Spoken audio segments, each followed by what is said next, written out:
All right. Hey, good evening. It is Fantasy Football Tonight, and I am 5 minutes late, and I apologize. But welcome into what is this? Our third episode of Fantasy Football Tonight. We are into week 3 of the NFL regular season. There's a lot to get to tonight. Let's welcome in Jared, the man of the hour that has all the information and all the goods. Jared, good evening, man. What's happening? What is going on, Will? Well, there's a lot going on. This was a crazy weekend. A lot going on in the NFL, and I guess where I'll start with is the Saints. Who are right? Who are they? The Saints had another wild weekend, right? They shocked Dallas in a stunner of a game. My opinion, I guess it was a stunner of a game. I picked it correctly, at least, though. I had the Saints winning this game, but Kamara, comes out of left field with 4 TDs. I did pick up Shaheed for this. Someone dropped him. I picked him up. And the speedster, he caught. That was your call. The speedster caught all 4 of his targets, including a 70-yard touchdown in the first half. He produced another 20 points this week, including. And then Carr. He only attempted 16 passes this whole game. He tossed for 243 yards on 11 completions. That is just crazy numbers. Threw 2 TDs, runs 1 in. Carr played like an MVP. Carr in the passing game, they could have went bonkers, right? But the running game was working. Dallas really didn't put up a big fight on the ground. And then Chris Olave, 5 touches for 88 yards. Just a quiet day, productive, respectable day. He missed a touchdown by 1 yard. And then Juwan Johnson, he didn't really show up in the stat summary, but he had a touchdown negated by a penalty. So I guess the first question or statement of the night is, the Saints are looking to be for real right now. Deep with some playmakers. They just kind of came out of nowhere. So the fantasy footballers tend to get themselves in trouble when they see this happening. A team that no one expected to do anything. And maybe they're scrambling to add some players, when a team kind of shoots out of the gate like this and potentially losing a valuable piece on their roster that maybe is stumbling out of the gate a little bit. We talked about that last week. It's only week 2. There's going to be some stumbles and fumbles throughout the first couple of weeks. My example would be the tight ends. Like Sam Laporta hasn't had a good couple of weeks. Now, I couldn't imagine anybody dropping Sam Laporta right now, but, the tight ends are just not having a good, get off to the season. So that's the question. Do we tend to get ourselves in trouble adding all of these players from the Saints team because we think that that's what it's going to be like the rest of the season? The Saints have my attention. I'll say that. I didn't put much stock into the week 1 blowout of the Panthers, right? We kind of knew what the Panthers were, a home opener. You sort of expected them to show up there. Going into Dallas with what's supposed to be a pretty solid defense, to blow them out the way that they did, again, has my attention. I think we talked about, was it last week, that 1 week we really can't determine anything. The second week, if we get back-to-back weeks, then at least it has your attention. You got your eye on it. Now, I think the real test will be, can they put 3 in a row together? If they come out and have a similar showing in week 3, then I'm a believer. I would say that. It's funny when you mention those stats, like 243 yards on 16 pass attempts, I think it was. And then we got Goff not throwing for much more than that, throwing it 55 times, just to show the efficiency that the Saints were running, or the inefficiency the Lions were running, one of the two. We kind of dinked it and dunked it everywhere with the Lions, man. There was a statement that I'm putting a video out on this tomorrow, but there was a certain local writer that put out some information on Jared Goff, and are we pressing the panic button, and all these things happened or didn't happen, and I don't know if they looked at the stat sheets, because they said that Goff didn't really attempt any passes downfield. 1/5 of his targets were beyond 15 yards. So I don't know. I would say that's going downfield 11 times in a game on 55, balls in the air.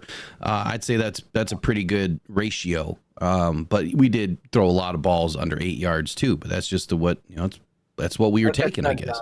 Too, yeah. But we can throw it deep. But I think Goff is not he's not really a deep ball thrower necessarily, but no, I think the Saints are really interesting. I think, but you brought up a good point, and it's not just with the Saints; it's with other teams and players who kind of get out of the gates fast in the first couple of weeks. I think for the players who have, or for the owners or the fantasy owners who have those players, it's great.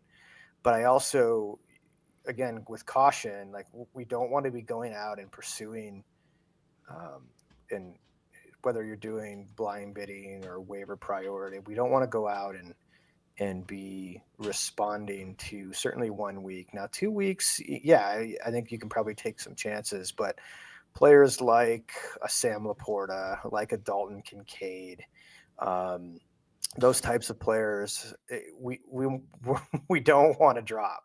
All right, because what'll happen is you drop them, somebody else is going to pick them up, and then you're going to have remorse the rest of the season. So the cream will rise to the top eventually, but I would say that there's a couple of things that are throwing, in my opinion anyway, this first part of the season to be very unique, and that is the injuries, which we'll get to here in a second. Like I can't remember a time with these injuries, right?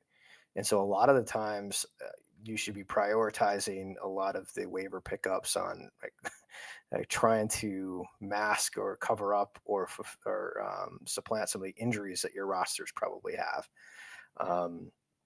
And then, yeah, but the tight end production is down, but no need to panic on that. And there's just a couple of things that we want to start to draw attention to, but there's no need to overreact just yet. Everybody's going through a lot of the similar things across the board. Well, I thought that I was having a win this weekend in the fun league here for Rocked On Detroit Lions channel. I was up by like 35, 40 points going into Monday night, and the person I was going up against, I mean, he only had one significant player. I can't remember who it was now, but yeah, I ended up losing by like 10 points. And it's like, come on. Like I thought I picked everybody perfect. I couldn't have picked my roster any better. That'll happen, man. It just shot me in the foot. So happen. Yeah, and you run into this last week. If you don't have Alvin Kamara and you go against Alvin Kamara, your back's to the wall. You know, you could put up the second highest points in the league and still lose if you're going against somebody like a Kamara. That's really the beauty and the beauty and the beast. Yeah, of this game, right? And this hobby, it's wild. It's wild. Yeah. So, I mean, I'm going to ask you the same question probably every week, and that is, what was the biggest surprise? And I guess it could have been the Saints, but what was your biggest surprise out of the weekend? You know, kind of why or why not, the good or the bad? What did you think happened this weekend that was surprising? I guess week 2. Yeah. The Saints' new offense under Kubiak. I think it's Clint Kubiak 2.0. That did catch me by surprise in Dallas. I think there were 2 scores. I was at the Lions game on Sunday, and he kept getting the out-of-town scores, and that one was catching my attention as the Saints were just separating further and further from Dallas.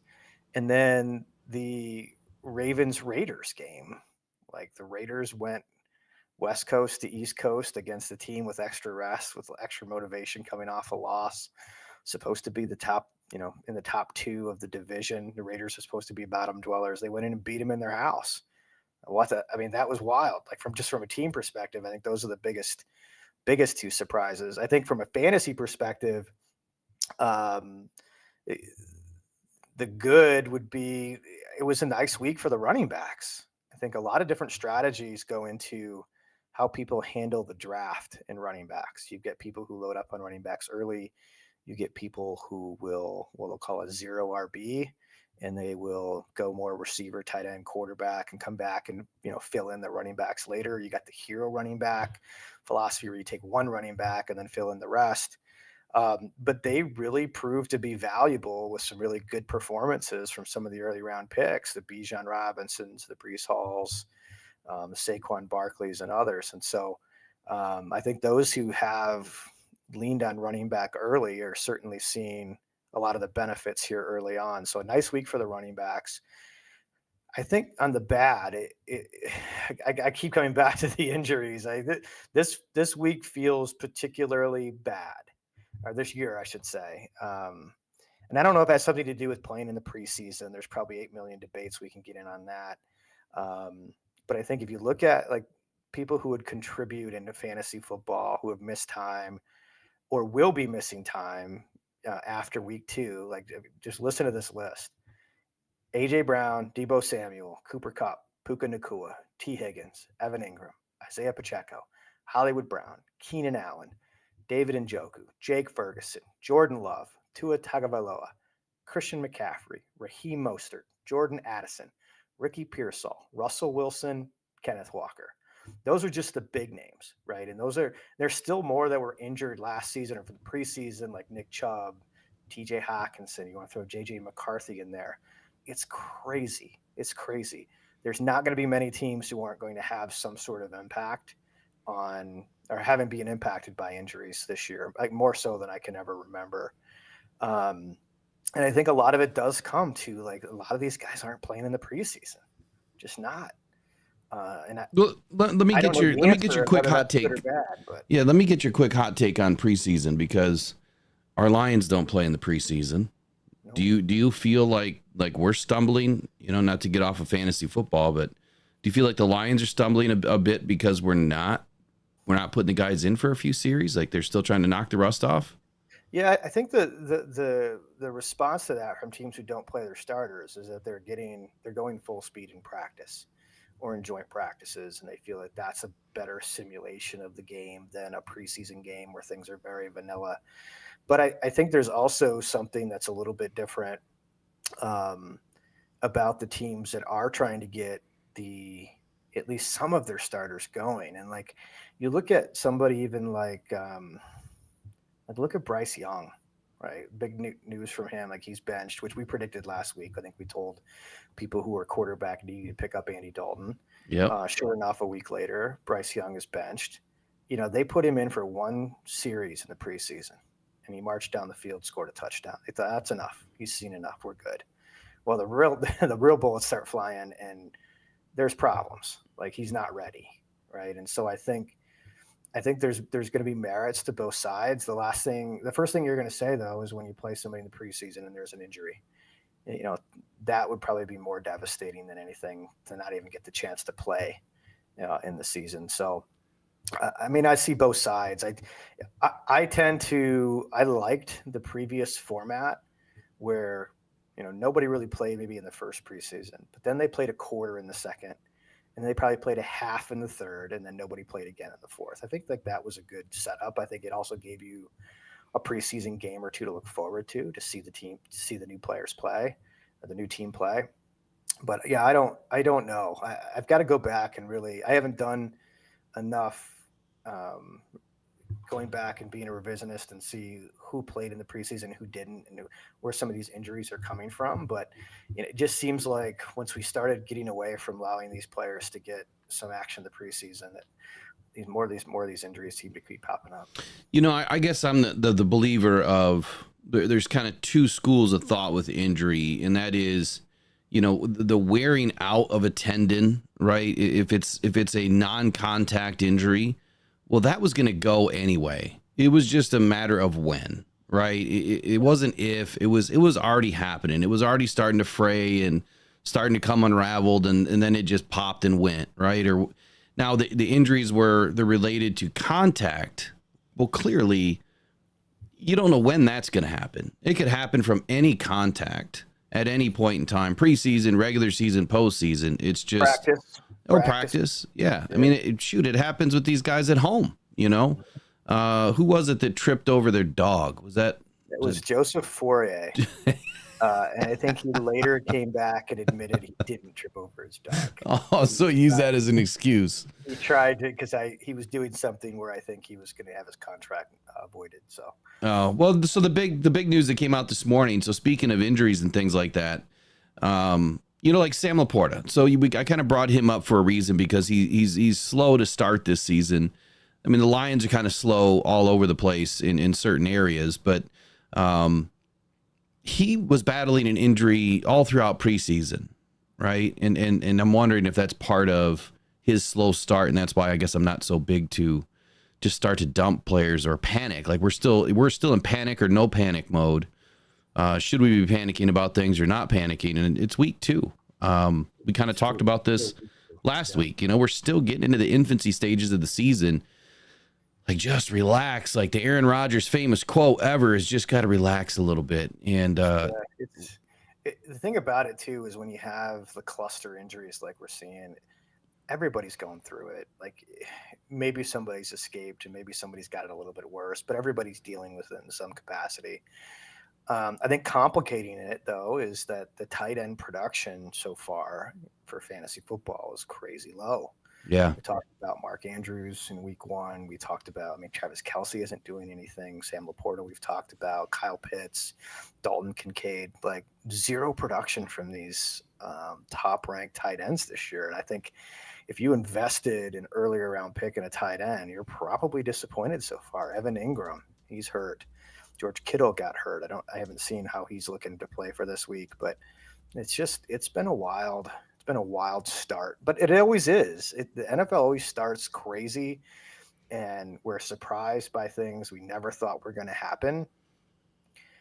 And every year it's just something different, and this is just this year's flavor, I guess. yeah. So last week we started to talk about the panicking, right? The panicking, no panicking. But now with 2 weeks in the books, 2 games under every team's belt here, I guess what have you really learned? I mean, obviously injuries are a big part of it, but what have we really learned now through 2 weeks, whether you're a new fantasy footballer or even a veteran? What are some of the things that you have learned or you should have learned by now, or things to look out for? I think it's a long season, and if you really break it down, the draft and drafting your team is really, we'll call it 25% of a successful fantasy season. It's probably the most fun part, the draft, and you leave the draft, everybody's like, oh, I love this team, or oh, I hate this team. And it never ends up what you think it is typically. Another 25% is how you manage that team. Like, what are you going after on the waiver wire? How are you bidding for them? Trade management in leagues that allow trades. Like trying to build up this team to be more durable, to be more built for the stretch run. Another 25 is just simply starting the right people, making sure that your efficiency as a fantasy football owner is high. You're making informed, data-driven decisions around who to start, who to sit based on matchups. And the last 25 is pure, unfiltered luck. Yeah, Things have to fall your way, and you can really control only part of that equation. Some of it you can't control. And so one of the goals that I think we're going to hopefully help listeners today is just like thinking through some of these injuries and how we can make the most of it, how we can target different players, thinking maybe one step ahead of hopefully the rest of your league, so that we can make sure we're setting you up for success. And I think the last thing, and the injuries also are something that continues to drive people to make larger investments in DFS, which we'll go over again today. And that's just daily fantasy. You don't have to worry about that injury. Maybe your player gets hurt, but that's only going to impact you that week. You pick a whole new team next week. And so I think some of that's also driven to the increased popularity of things like DFS. Awesome, man. Recap of week 2, 3 hits, 3 misses from last week's show. Let's talk about that. And I mean, this is your time to shine, right? Where are you lining up now? You're warming up, right? You're starting to warm up. There's a couple of misses. So we were down on Kirk Cousins after week 1. Yeah. He bounced back. He still looks uncomfortable, especially when the pocket's crowded. But his O-line kept him pretty well protected Monday night, and he showed he could still sling it. I noticed a few of his passes didn't really seem to have enough oomph on him, fell short of receivers and things like that. But his arm strength overall looked good. I mean, the way he brought the team down on that last drive, it looked like Matt Patricia was running that defense again for Philly. It's like, where did they go, right? But we were down on Kirk Cousins. I think we warned people, hey, he might want to move away because of how uncomfortable he looked in week 1, but he bounced back, proved us wrong. I posted these on Twitter. I had ranked Sam Laporta as my tight end 1 for week 2, largely because of the success he had against the Buccaneers last year in 2 games. But he did not show up again. I mean, a few catches, but nothing that's going to make an meaningful impact on your fantasy roster. And I think there's just something. I've never been one. I don't criticize coaches or GMs. These guys know what they're doing more than we do. We like to talk about it, but like they know what they're doing for the most part. But the play calling just seems a little bit off for Detroit. Not panicking, but definitely disappointed in some of the returns on Laporta in the first couple of weeks, and just the Lions offense overall in general. I think the other miss I should say, was I had Christian Watson as a sleeper. Not only did he not show up, he put up a goose egg. Yeah, I mean, it was pretty bad. I was thinking that some of those crossing routes and quick outs that he runs would be good for Malik Willis. They just decided to run the ball down the Titans' throats. well, you know what's funny? Yeah, you know what's funny about the Packers? Like, I don't think any of us obviously put any faith into what they were going to be able to do with Willis, because I mean, he was hot off the trade and has not done anything in his career to date. I mean, they went straight college ball. They did. That's all they did. They said, hey, what did you do in college? Just do that. You know, yeah, what worked for you? It's tough. It's tough to say this as diehard Lions fans, but you gotta respect LaFleur and what he does in Green Bay. He seems to make it work. And I hate that about him as a Lions fan, but you gotta trust him. He seems to put people in positions to succeed. Yeah. So a couple things, if we were listening, that we hit on. We advise people not to rush out and spend all your free agent bidding money on Isaiah Likely for waivers. Andrews outpaced him this week again, as expected, which we thought would happen based on the snap share and the routes run from week 1. And that indeed did play out. And so Mark Andrews definitely does seem to have a stranglehold on this job. And there's a lot of people, going back to earlier points, who spent a lot of money or wasted a waiver spot on Isaiah Likely, who, congratulations, you really got a backup tight end. So again, the importance to not jump too early. We also last week had advised that Andy Dalton is going to be the starting quarterback of the Panthers pretty soon. I didn't realize it would be this soon, but I think this is an instant boost to Panthers wide receivers and skill positions. Like we do a survivor pool with some friends, and we were going to think about doing the Raiders against the Panthers, because the Panthers are going to Vegas this week to play. With Andy Dalton playing, I don't want anything to do with that. I think Andy Dalton is a measurable step up from Bryce Young. And those who needed a quarterback, we advised maybe get out ahead of that and pick up Andy Dalton. And sure enough, he's now the starting quarterback. I think we also mentioned several waiver wire targets that are turning into really good finds. So hopefully people got some of these players. Geno Smith, Jordan Mason, Bucky Irving, Wan'Dale Robinson, and J.K. Dobbins, if you were lucky enough to get him. He seems like he's here to stay.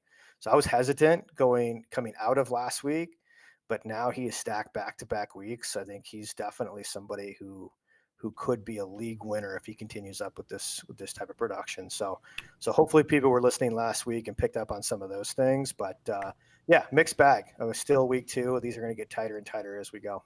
Well, all I can say is I drafted Dobbins, so he's been my starter. And of course, there wasn't a whole lot left. I'm kind of half hero, half zero. Like it just depends. I was a 12-1 this year in my draft, so it was terrible. I kind of had to take what I could get. And talking about players like Dalton, I want to talk about an NFC North foe for just a second. And that's Sam Darnold.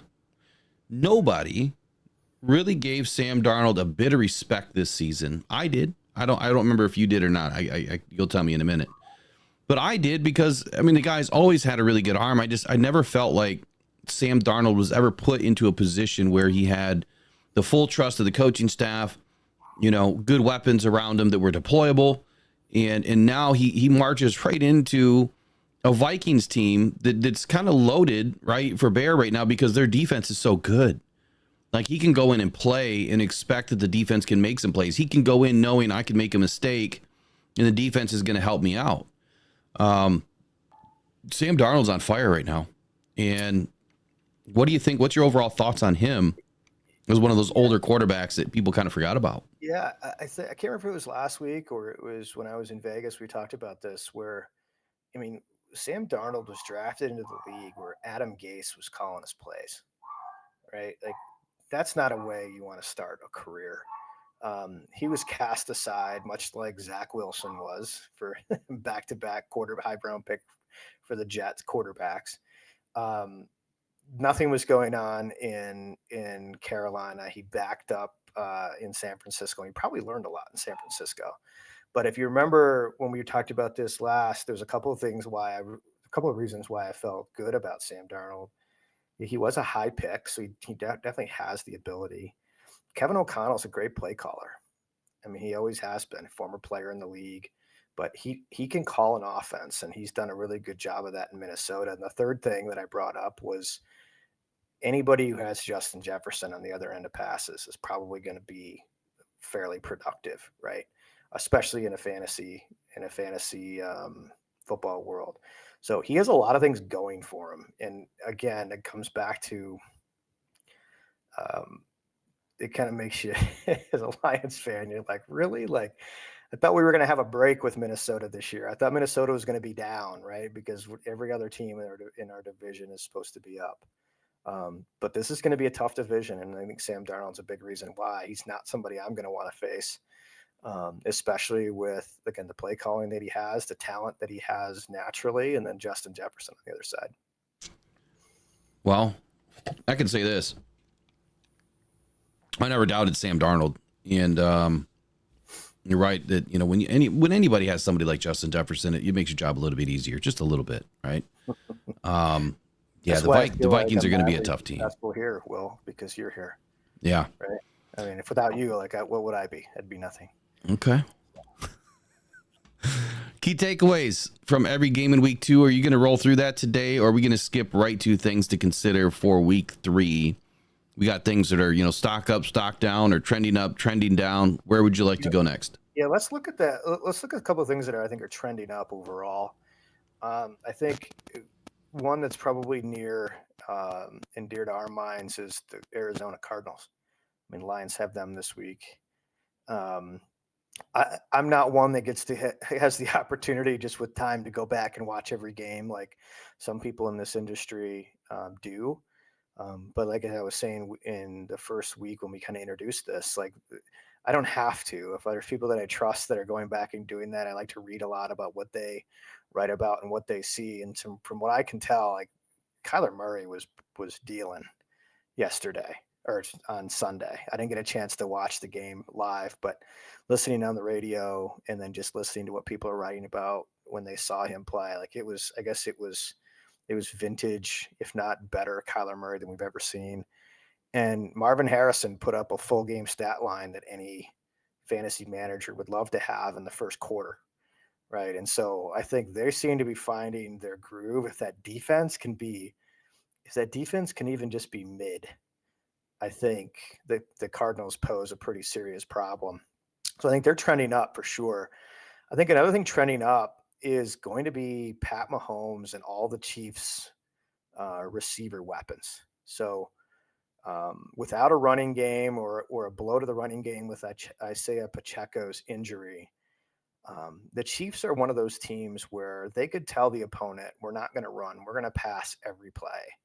And they would still be able to move the ball just with creative play calling and some of the talent that they have and the speed that they have.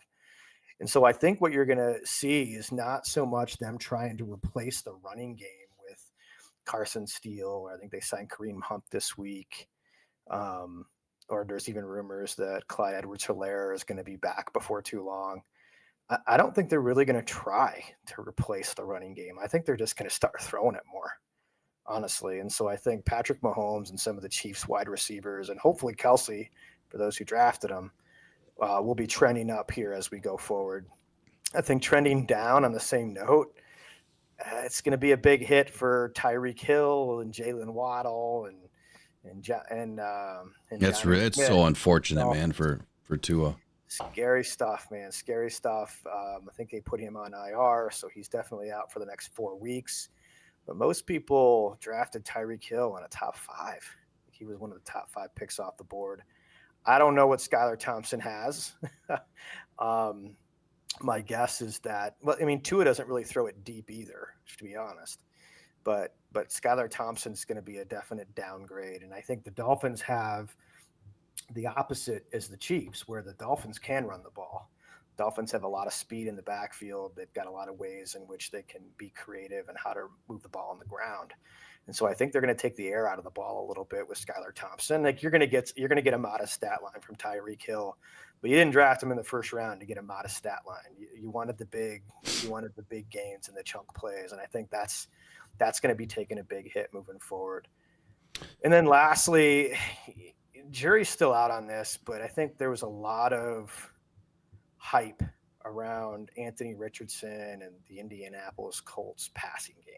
There are a lot of weapons that they have, but I think Anthony Richardson is showing, at least early on, that he hasn't started many games, whether in college or anywhere. Like he just hasn't. And so I think there's still a learning curve to go there. And so I think there's a natural hit on the passing game for Indianapolis that I'm a little wary of as an owner of several places of Michael Pittman myself. So I'm going to wind back for the trending up portion of this segment here. So Kyler Murray, if you don't know, you're going to know now. This guy,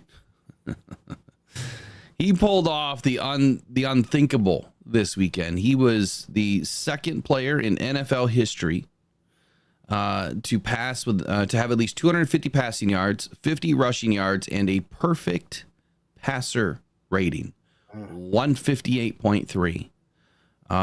Obviously, he was voted, the NFL Player of the Week. He had an absolute perfect game against, was it the Rams, right? Rams kind of beat up too. So, and the Rams are really beat up moving forward. Before we move on to the next part here, we have a couple of questions. We'll see if you can answer them. These questions are always hard to answer because you just don't know enough about the league. But let's just say straight up, doesn't matter what kind of league it is. Would you trade Jordan Mason and Shaheed for Wilson? Which Wilson do you think they're talking about here? I'm not sure. Garrett Wilson, probably, from the Jets. So would I trade away Jordan Mason and Shaheed for Garrett Wilson? That's what I'm going to interpret that question to be. Yeah. And I would say absolutely not. Yeah, I wouldn't either. That seems like a big time loss. I think, and just real quick, in a season long, like where you redraft every year, like we talked about in week 1, Jordan Mason is still going to be valuable. I don't know what McCaffrey's situation is going to be, and they're going to ease him back when he's back. They're not going to give him a full workload. Jordan Mason's going to have work the rest of the season. What you're essentially doing is trading 2 players who could start in a lineup at any given week for 1 player who is going to be tied to the Jets, Aaron Rodgers, in a team that wants to run the ball. So I would stay away from that. If you're in a dynasty league and where you keep your players a year after year, Jordan Mason is one to hold on to because McCaffrey, this could be his last year. I mean, coming up on 30, I think, right? So Jordan Mason could be like just the next Christian McCaffrey for the next 5 to 6 years for San Francisco. Definitely hold on to Jordan Mason if you can. Yeah, that's awesome. Awesome information there. So the next one was from Jonathan Mateo. He's in a 10-man PPR. Wants to know what kind of a receiver he should be making a trade for. Currently, he has Brees, Mason, Monty, and Braylon Allen, Perrin, and Pacheco for running backs. He's got Amari Cooper, Rashee Rice, Higgins, Cooper Kupp, Whittington, Quentin Johnson for receivers. So it looks like you only have like 3 receivers that are even active. And then you have Kelsey and Henry for tight ends. So, I mean, clearly he needs a receiver, right? I mean, Kupp's out. Yeah, what would be helpful and if he's listening, he can put it in the chat. What are the top five or six receivers that are available for you? Yeah, that Like would that would help. be really good because what's happening is in a 10-team league, what you'll find is there's generally because there's 10 typically there's 10, 12 or 14 team leagues, right? And as you can imagine, when you get into the 14 team leagues, the things that are on the waiver wire, the players on the waiver wires are it's bare bones because there's more rosters to fill. When you look at a 12 team league, which is probably most of them, I would say more than half. Yeah, there's some gems out there, but it's you still got to find them. When you get down to a 10-team league, there's generally a lot of assets on the waiver wire that can allow you to go out and pick somebody up that can produce right away. So I'd be curious to know. Like I think there's not going to be any shortage of decent options, but I'd be curious to know what else is out there. I think somebody, and I'll talk on some of the waiver targets here in a little bit, but people like you said, you had Quentin Johnson already, which is great. He's on a lot of waiver wires. I think Jalen Tolbert could be interesting from Dallas. Um, I'm trying to think. Jawan Jennings with Debo out could be really interesting for San Francisco. And I think there's probably even some better options out there that he'd be able to get. So I'd be curious to hear who some of those 5, 6 options are. So if you're listening and you have that, ping it back into the chat, and I'll give you my take on those. So Ryan Van Valkenburg, I'll answer this one. We'll see if Jared agrees or disagrees. He wants to know thoughts on Leggett, with Dalton starting this weekend. Here would be my 2 cents, and it would be this. They don't have a history yet, right? They haven't built the chemistry yet. I would be shy on them this weekend only because we don't know what they've done together yet. Give them a week, to kind of show you who they are. Yeah, you may lose out. But then again, you might start 2 guys that, or if you're just starting Dalton, that may not do anything. But again, we'll see if Jared agrees with that. I mean, Dalton does have some upside here. Being an older veteran in the league, he can kind of be a chameleon with just about anybody, which you can see from good veteran quarterbacks that they know the game, they know the schemes, they know the defenses. Sometimes they can come in and just start dicing you up right away. But it may not last either. Yeah. Certainly Andy Dalton is going to be a boost to anyone on the Panthers right now, especially those catching passes. Bryce Young completed 18 passes for 84 yards. So a 3-yard average on his passes. That's not really Leggett's game. He's going to be running more medium and deeper routes. So here's what I would probably do if you have the flexibility. If you have a spot or you have an easy drop from your roster that you can use the spot to drop and pick up Leggett, do it. Stash him for a week. Keep him on the bench. See what happens, right? Get a free look, right? If something happens and you start to see something emerge where, hey, Andy Dalton's looking his way, or had a pretty good game, or you liked what you saw, you don't have to fight for him next week. I think what tends to happen is then we try to go find the players when everybody else is. But if you've got a roster spot, throw them on there. See what happens. Let's see what impact Andy Dalton has on the Panthers, and then if it's positive, then hey, you got to find you got it a week before anyone else did. Love it, man. So we were talking about waiver targets just a second ago, and I think everybody would probably like to know this week who is on your mind and why. Mm-hmm. Yeah, and typically these are off of 12-team leagues. So I'm using players who are available in more than 50% of 12-team leagues. So that middle range. I think we don't know who's going to be replacing Isaiah Pacheco, right? Carson Steele, Samaje Perine, Kareem Hunt, Clyde Edwards-Helaire. I'm not really going heavy after any of these guys, like I talked about. I think most of your league is going to, and that's fine. But I don't think that the Chiefs are going to all of a sudden just turn it over to, if the running back's not effective, if the running game is not effective, they're just going to pass it. They're going to abandon it pretty quickly. So I wouldn't be too hung up on trying to guess the right one of those 4 guys that's going to fill in for Pacheco. Same thing with Dameon Pierce and Cam Akers. It looks like They were on my list of things to watch, but it does look like they're optimistic that Joe Mixon's going to play. If you have Joe Mixon and you're afraid of this being a re-injury, it doesn't hurt to handcuff him with Cam Akers. I would probably prefer Cam Akers over Dameon Pierce.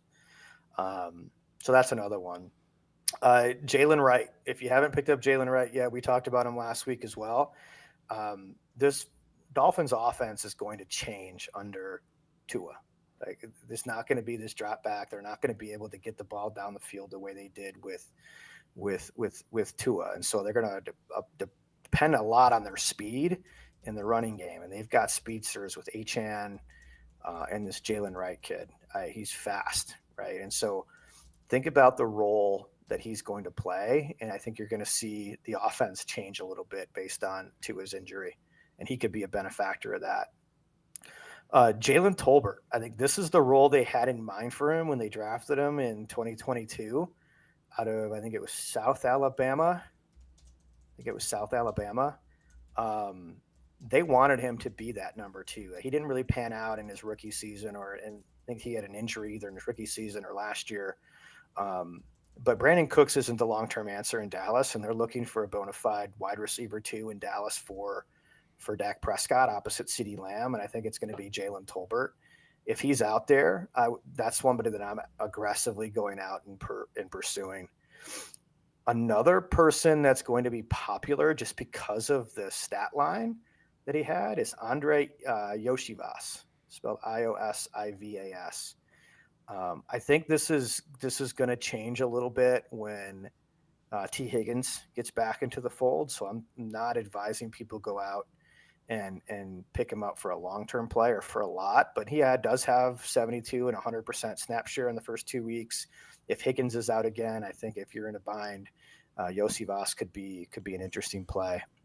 Another wide receiver, Quentin Johnson. I think one of the listeners just talked about having him already. Great find. I think he's coming. The coming out party is here for him. He has at least a chance to be the number 1 wide receiver in San Diego. Los Angeles. He's kind of had a really slow progression, into the NFL. What was supposed to be a really hot pickup, in the draft a couple seasons ago. He's really just he's taking his sweet old time. And he came out this week and he mentioned that. Did he really? He said, listen, the game comes to people at different speeds. Like, I wasn't ready last year, right? So the maturity and him recognizing that is there. And so I'm actually, I did pick him up in a lot of my leagues because I know that the buzz was positive in camp. I figured, hey, let's just give it a shot and see what happens. Not much in week 1, but it certainly seems like he's finding his role in this offense. So if he's still out there, I think he's definitely worth a pretty aggressive bid. I can't begin to give you any sort of advice on the Rams wide receivers. I feel a little bad for Matt Stafford because I don't know who he's going to be throwing to. And a lot of times when you have these types of things, like, it's just a guess.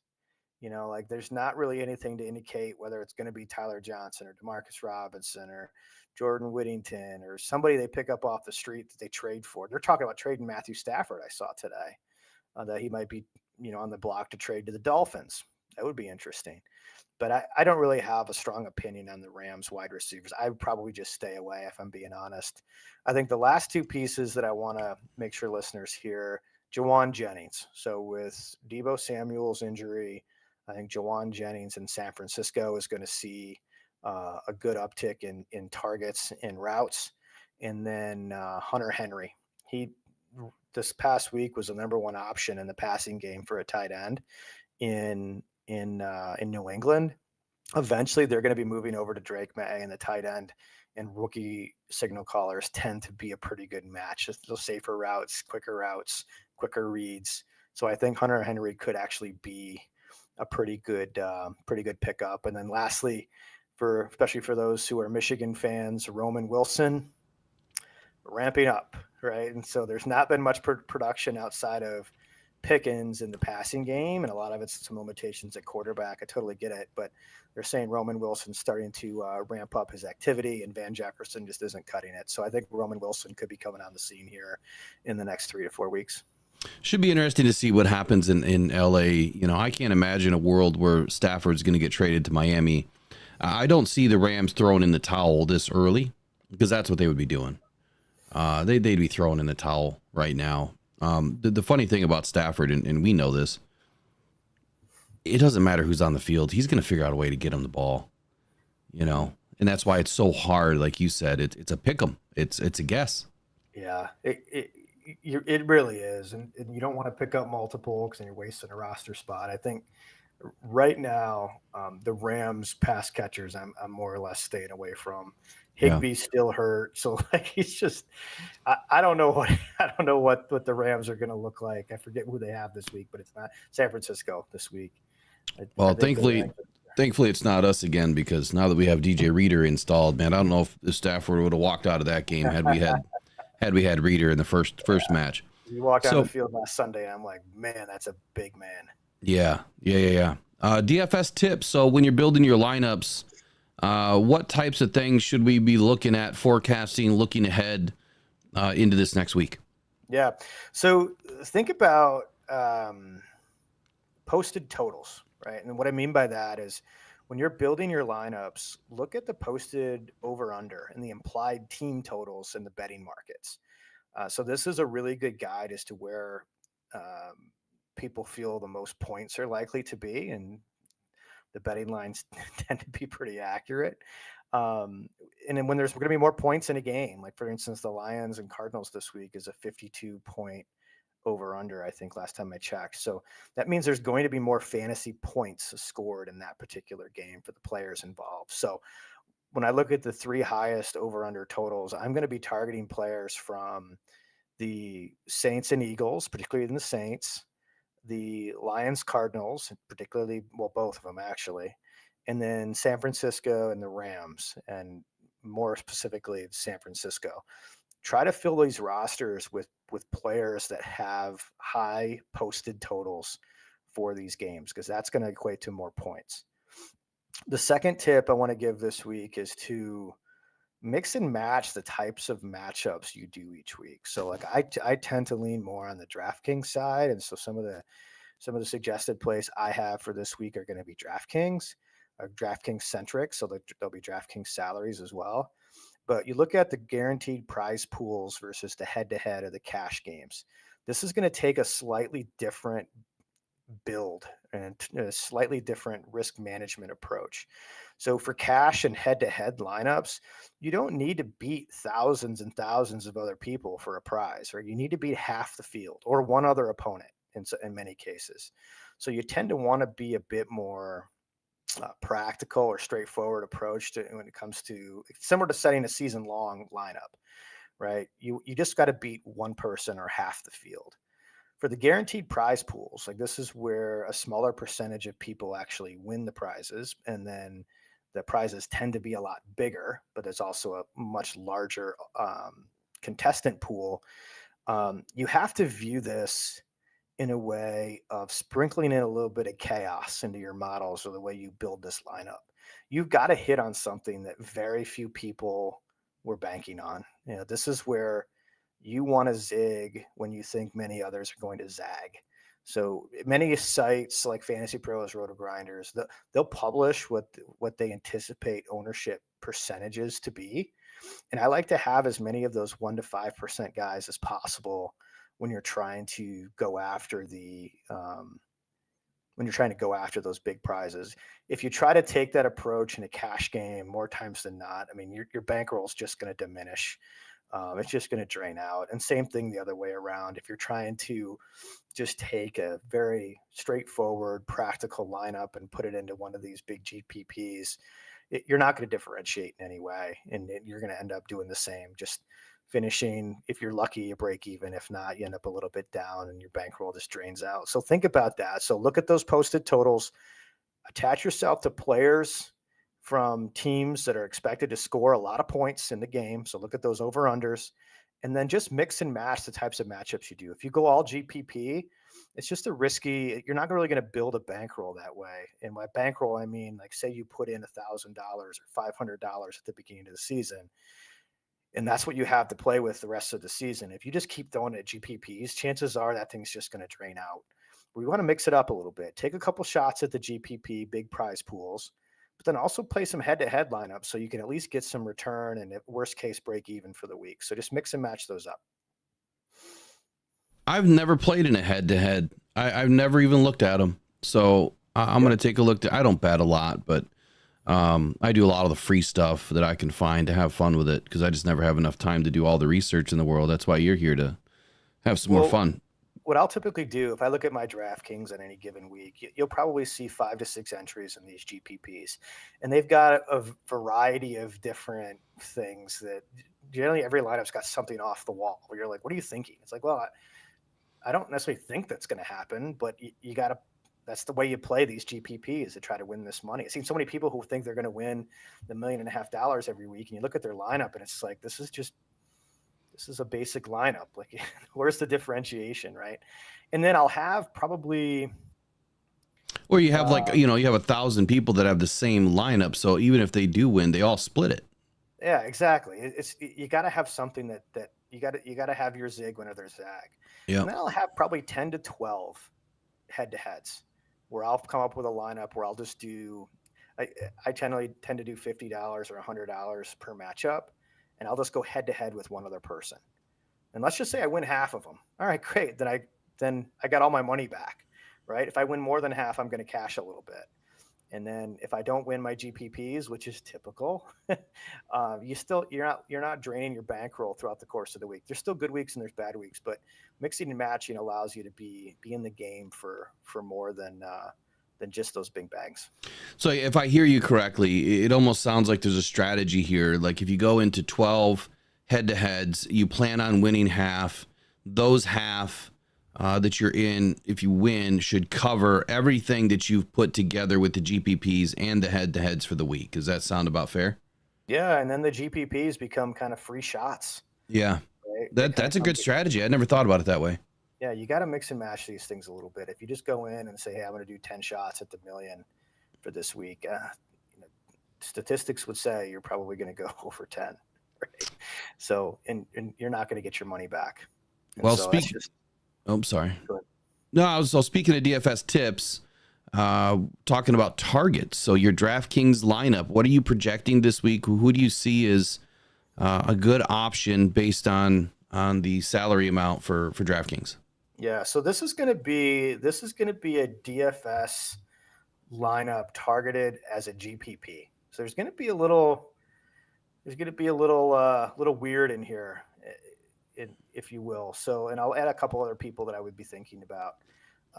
At quarterback, I'm going to roll with Derek Carr at still low at $5,800. It's a high scoring game. He's projected to only be owned by 1 to 5%. I'll take the chance. Let's see if the Saints have it again. I'm going to pair him up with Chris Olave. So that's what they call a DFS stack. When you start to put together a quarterback and a wide receiver on the same team, those two throw for 2 touchdowns together, those connect for 2 touchdowns. You're immediately doubling up your points on every one of those touchdowns. And so I'm going to stack Derek Carr with Chris Olave. At running back, I'm going to take a bit of a safer route. I'm going to take Jordan Mason. He's more the one that's going to be based in a lot of lineups. His salary has come up $1,000 from last week. I still think it should be probably a little bit higher. So I think he's still a value at 6,200. And I'm going to take Jahmyr Gibbs at 6,800. He's projected to be owned in about 5 to 10%. The other receivers I'm going to go with, I'm going to go with Deontay Johnson from Carolina. So he's projected to be owned by less than 5% of owners. I'm going to bank on Andy Dalton showing up this week and Deontay Johnson being a benefactor. He's only 4,900, and really your target when you have these is you want to get 5x return on that. So if I can get 20 points from Deontay Johnson, 25 points from Deontay Johnson, I'm going to be separated from the field quite a bit. What I'm also going to do is add in another piece of the stack of Derek Carr and Chris Olave, and I'm going to add in Devontae Smith on the other side. So now what I'm doing essentially is I'm building out what will be a game script. The Saints scoring a lot of points, hopefully between Derek Carr and Chris Olave, And on the other side, I'm counting on Devontae Smith to be catching a lot of passes as the Eagles try to catch up. So essentially, I'm trying to build out a game script in my head that maybe not a lot of people are thinking about that can be totally feast or famine, right? I mean, if these things start to hit, I'm really going to put myself in a position where I can really cash some real money. So Olave, Deontay Johnson, Devontae Smith at wide receiver, Jordan Mason, Jahmyr Gibbs at running back, Derek Carr at quarterback. I'm going to roll with Seattle's defense playing the Skylar Thompson-led Dolphins, and Brock Bowers as a tight end who's priced up a little bit, so his ownership's going to be down, but he's going to be going against the Carolina Panthers. Again, game stacking Deontay Johnson and Brock Bowers. So that's the approach I'm going to take to this. So just Derek Carr, Jordan Mason, Jahmyr Gibbs, Olave, Deontay Johnson, Devontae Smith, Brock Bowers, and Seattle. Other quarterbacks for consideration: Kyler Murray at 6,900, Brock Purdy at 6,000. Running back, I'll take the Giants. I go against the Giants anytime I can get it. Jerome Ford, a lot of people are going to be off of Jerome Ford. They're worried about Dante Foreman. I'll take advantage of that at 5,800. Jawan Jennings for the San Francisco 49ers. He is going to be a value play at only 4,100. Pat Freiermuth and the Cleveland Browns defense are other things I'm considering in different variations of the lineups. So I don't see where you have any Arizona Cardinals running backs in there, right? I don't think that I would. Now, obviously, Kyler Murray is a play because of the fact that the Detroit Lions have always had trouble containing mobile quarterbacks. But where they're not having trouble is in the run game. And any running back going up against the Lions this week is not going to have a good weekend. I do expect the Lions to shut the run game down handily like they always do, but I'm more worried about Kyler Murray and what he's going to be able to do on the ground that can then open up a few things for other players with Arizona. So I could see where Kyler Murray could be a play because the guy, one, he's playing lights out right now, and two, the Lions just can't figure out mobile quarterbacks. So you bring up a good example. So let's go back to what I was talking about between GPP and cash games. Okay, so let's use Kyler Murray as an example. Kyler Murray is a great cash game or head-to-head quarterback, right? It makes a lot of sense, right? For all the reasons you just described. I think they're definitely going to be passing the ball. He's got a new weapon in Marvin Harrison, and you'll be well suited to put him in a lineup. But when you're going in a GPP, by and large, there's going to be a lot of people on Kyler Murray. Yeah. Right. There's going to be a lot of people, novices, amateurs who go in and just, let me throw a lineup together and throw it in there, which is totally fine. Like, those people win money as well. So, like, I'm just not knocking it. But you're just going to see a lot of ownership on Kyler Murray and Marvin Harrison. They had a big week last week, so people are going to want to piggyback off of that. But then you're going to get in that situation where you're saturated and diluted on differentiation. So Kyler Murray, very good cash game play, probably not a great GPP play this week. I like it. Yeah, I like it. And obviously paying to the, attention to the nuances of, what do defenses do well? What do they don't do well? Right now there hasn't been a team that's not able to, get a 100-yard receiver against the Lions. So, I'm not that I don't want to throw my Lions, in the trash heap here, but they're going to give up some yards this weekend. And who's it going to be? Is it going to be the run game, the pass game, or the quarterback? And I would say that it's 2 out of the 3. I think you're probably going to have a receiver that's going to have a few yards.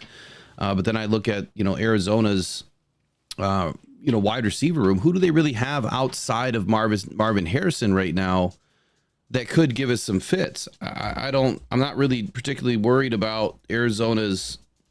Can't remember who their tight end is right now. Trey McBride. Trey McBride. Yeah. So you got Trey McBride, you got Marvin Harrison, and you got Greg Dortch, Michael Wilson. Greg Dortch and Michael Wilson. And Connor does catch the ball out of the backfield a little bit. But you hit the nail on the head, the running quarterbacks. I mean, you get a quarterback that picks up 60 yards on the ground. It's like throwing an extra touchdown pass. Exactly. And that happens a lot against the Lions. But also to that point, like if you want to use one of these GPP lineups and load up on the Arizona Cardinals running backs, a lot of people aren't going to be on them. Like that's the zig when others zag type of thing. So you almost find the matchups. You're like, no way that person is going to have success on Sunday. put one lineup in with them, because if that something happens and they do come through, you're really going to be in a differentiated position. Yeah, I like that. So if you're diversifying your portfolio, if you will, in fantasy football. That's really what it is. Yeah. Like, these are human beings, and like, it's hard to say it like this, but like, you own shares of stock of them, right? And you want to diversify. You don't want to have the same players on every lineup. You want to make sure you're mix and match it. I like drafting from different positions of, in the draft board, because you end up with different players. You can't have, you don't want to have the same player in all teams. It's just a lot of risk. Yeah. Well, let's finish it up with the Rockdown Cancer Foundation League. How are we doing right now? I think we're off to a cold start, like most of the NFL is right now, but that's okay. Listen, give us a rundown. Yeah, so we are 0-2. We lost 169 to 130 this past week. 130 in the league where we're in is a pretty respectable score. 170, we're close to 170. That's a really good score. We ran up against a good opponent this week, and actually it was a guy by the name of Jeff Mans, who some listeners may hear daily on SiriusXM. He runs fantasyguru.com. So if nothing else, I would say it's a very respectable loss to a pretty recognizable figure in the industry. I think Terry McLaurin and Dalton Kincaid really let us down again. Right now, we don't have a lot of options to replace either one. We're going to have to be patient. When I look at the power rankings of the league, even though we're 0-2, we are 7th out of 12 in the power rankings. Now, the power rankings are on a scale of 0 to 100. We still have a power ranking of 92, which shows it's a pretty level playing field and parity overall in the league that we're in. That's pretty good. For week 3. So again, yeah, don't let the 0-2 record put us down too much, because ultimately the playoffs are decided by record, but it alternates. Best record is the 1 seed. Highest points is the 2 seed. Second best record is the 3 seed. Highest remaining points is the 4 seed. So we could be, in theory, 4-11 and still get a playoff spot. Okay. We're going to have Jordan Love, I'm guessing, is going to be out again. So we're going to have to run with Trevor Lawrence at Buffalo. Don't love it. There's not a lot of there's not better options right now for us. So we're going to have to run with Trevor Lawrence.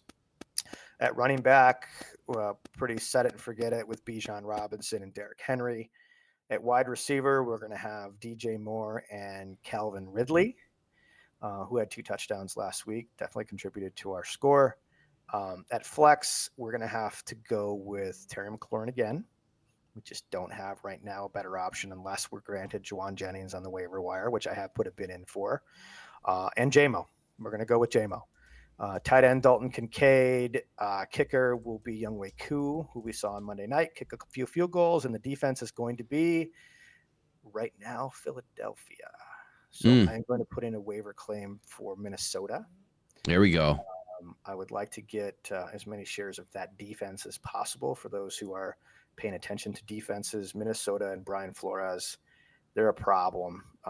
They mix things up so much. They confuse opponents. They're getting sacks. They're getting turnovers.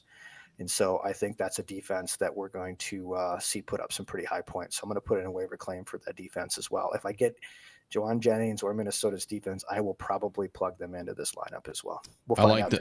I love the Minnesota pick there. I'm high on their defense. I think that defense is going to be, way above average, way above 16, top 16 in the league this season. They're playing really well. Ornery U of M Dad just joined us, and I don't understand your question. You had an offer to trade your Bijan Robinson for Aaron Rodgers. Here's what I would say to that. Don't ever trade Bijan Robinson right now. And if someone wants Bijan, they better offer up a heck of a lot more than Aaron Rodgers. That to me is not a good play. What would you say, Jared? I mean, that sounds crazy, yeah? No, I want the Bijan mustard. Don't trade away. Bijan Robinson, to me, rest of the season is still a top 5 player.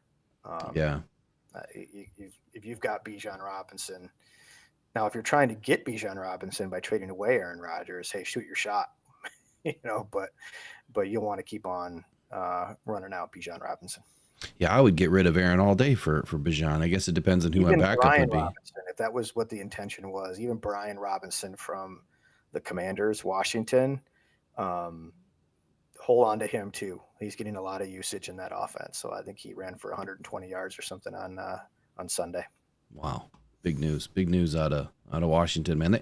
You know what? Jaden's starting to put it together. Jaden Daniels had a better weekend this weekend. So better. Yeah. I mean, he was playing the Giants, so we got to factor that in. Hopefully everybody has a pretty decent week against the Giants, at least so far. But you're right. I mean, it's still NFL competition, and it's another week of development for him. Yeah, love it. Jared, always good as usual, man. Great information. You've got me thinking now. I'm going to have to go investigate DFS tonight on DraftKings and see what's hanging out there waiting for me. I appreciate you as always. And then we'll be back next week, Wednesday at 7 p.m. right here on Fantasy Football Tonight. Thanks, Jared, man. Have a good night. Yeah, and I'll put on my Twitter the top 10s sometime between now and this kickoff tomorrow. Like I did last week. Yeah, if you guys haven't followed Jared on Twitter, again, his Twitter is right there at JaredE22. He puts a whole bunch of information up there for you guys before the weekend or before the Thursday game. And it's a ton. I repost it as well when I see it. But it's a lot of great information out there. So, Jared, man, it's awesome. We'll see you next week. Good luck this weekend. Go Lions. Go Lions. That's right. We'll see you.